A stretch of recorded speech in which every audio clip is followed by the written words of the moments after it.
The city of Istanbul, once Constantinople, and before that the legendary Byzantium, lies at the crossroads of Europe and Asia. Half a millennium ago, it was the capital of the largest empire since the fall of Rome.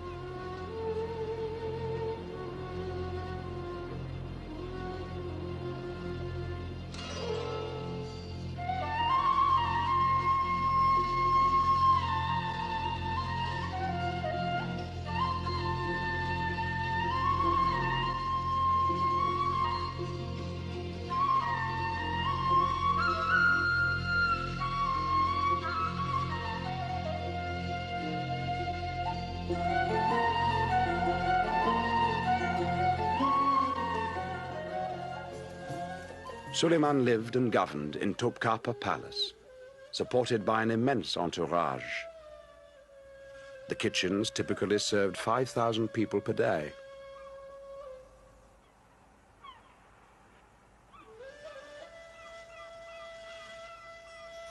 Here was the center of government, education, justice and administration for the empire.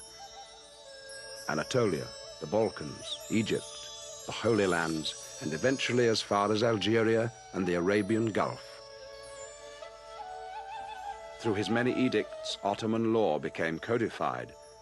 They were always issued under his Tura. Suleyman became known as Kanuni, the lawgiver. The Ottoman system rejected an elite based on birth in favor of one based on merit.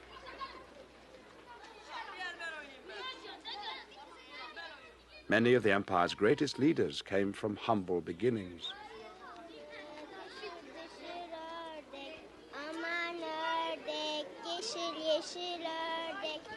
Periodically, government officials would visit rural Christian communities to conscript the most promising young boys into the service of the empire.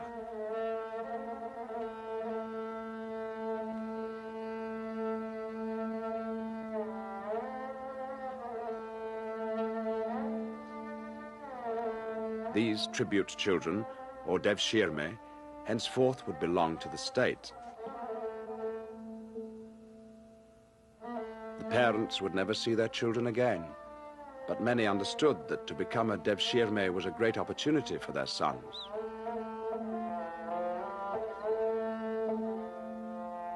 The strongest became soldiers, many joining the Janissaries. The most intelligent were educated at the Topkapı Palace School, alongside the Sultan's children, in a court never seen by visitors.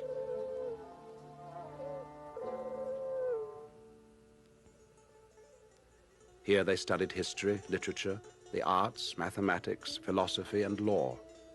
Prestigious careers in government administration awaited them.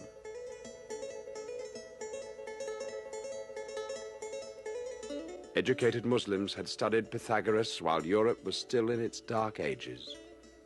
To the Ottoman mind, it was no surprise that the world was round.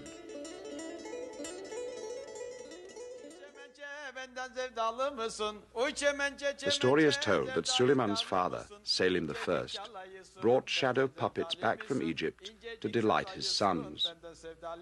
Karagöz, the hero, represents the cunning man in the street, not afraid to poke fun at anyone, great or humble. These plays mirror the society of Turkey, a colorful parade of many peoples living side by side in the capital, an entertainment that unified the people. Hop hop! Aman! Efendim bir ricalim var!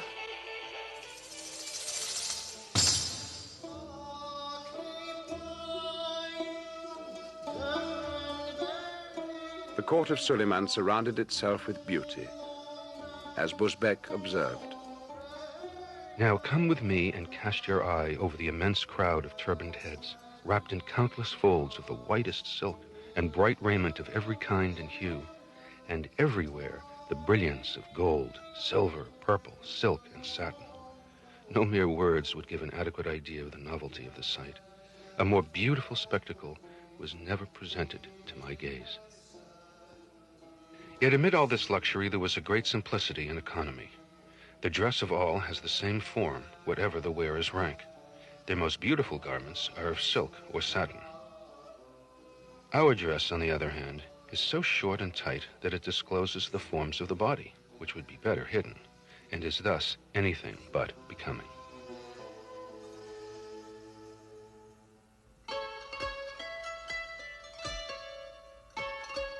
The finest artists and craftsmen from all parts of the empire were invited to join the imperial workshops.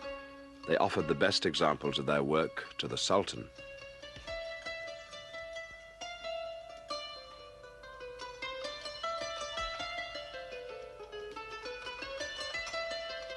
According to tradition, every Ottoman Sultan had to master a craft. Süleyman himself was trained as a goldsmith and particularly supportive of his jewelers and craftsmen who worked in gold.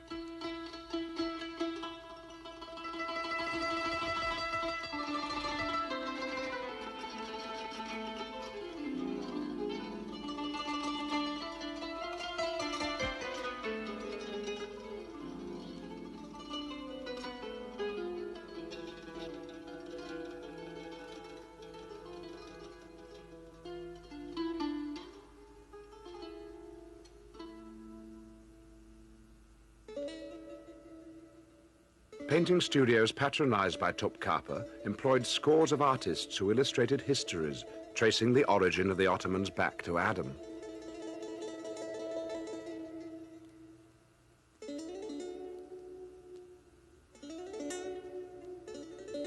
The most esteemed form of art was calligraphy.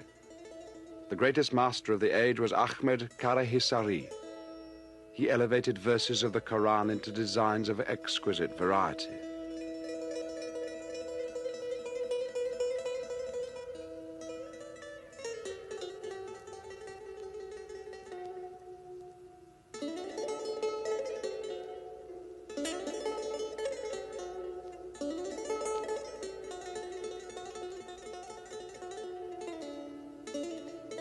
Carpets and textiles from the empire became highly coveted in Europe.